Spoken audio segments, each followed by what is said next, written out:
بسم اللہ الرحمن الرحیم۔ عورت کو پسلی سے پیدا کیا گیا ہے۔ مرد کی شادی اسی عورت سے ہوتی ہے جس کی پسلی سے اسے پیدا کیا جاتا ہے۔ کیا ایسی کوئی حقیقت ہے؟ حضرت ابو ہریرہ رضی اللہ تعالیٰ عنہ نبی اکرم صلی اللہ علیہ وسلم کا یہ فرمان نقل کرتے ہیں کہ جو شخص اللہ تعالیٰ اور آخرت کے دن پر ایمان رکھتا ہو وہ اپنے پڑوسی کو اذیت نہ پہنچائے اور خواتین کے بارے میں بھلائی کی وصیت قبول کرو۔ انہیں پسلی سے پیدا کیا گیا ہے اور پسلی میں سب سے ٹیڑھا حصہ سب سے اوپر والا حصہ ہوتا ہے۔ اگر تم اسے سیدھا کرنے کی کوشش کرو گے تو تم اسے توڑ دو گے اور اگر اس کے حال پر رہنے دو گے تو وہ ٹیڑھی رہے گی۔ لہٰذا خواتین کے بارے میں بھلائی کی وصیت قبول کرو۔ مرد کی پسلی سے عورت کو بنا کے اللہ نے مرد کو اپنی اس حکمت کا اشارہ دیا کہ میں نے عورت کی تخلیق فرشتوں کی لائی مٹی سے نہیں کی۔ فرشتوں کو بھی خبر نہ ہونے پائے کہ زمین کی لائی ہوئی کس مٹی سے عورت کی تخلیق ہوئی۔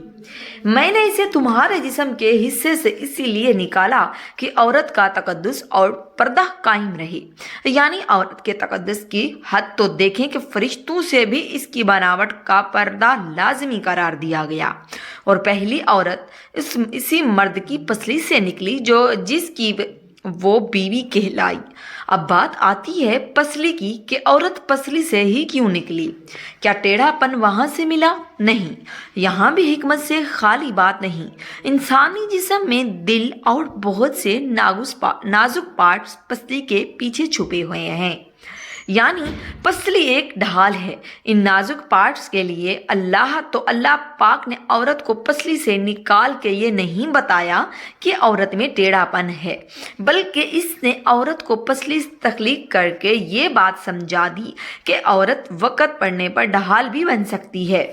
اس لیے عورت کو ٹیڑھی نہیں بلکہ اسی ٹیڑھے پن سے فائدہ اٹھائیں پیار سے، تاکہ وہ وقت پڑنے پر آپ کی ڈھال اور آپ کا اعتماد، غرور اور فخر بن سکے۔ میاں بیوی ایک دوسرے کا لباس ہیں، اسی لیے دونوں کی ذمہ داری ہے کہ وہ ایک دوسرے کے راز کو کسی تیسرے کے سامنے ظاہر نہ کریں۔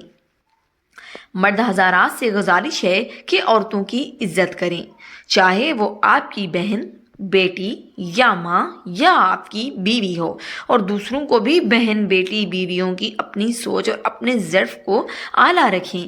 اچھا سوچیں گے تو زندگی پرسکون گزرے گی۔ اللہ پاک ہمیں نیک اعمال کرنے کی توفیق عطا فرمائے، آمین ثم آمین۔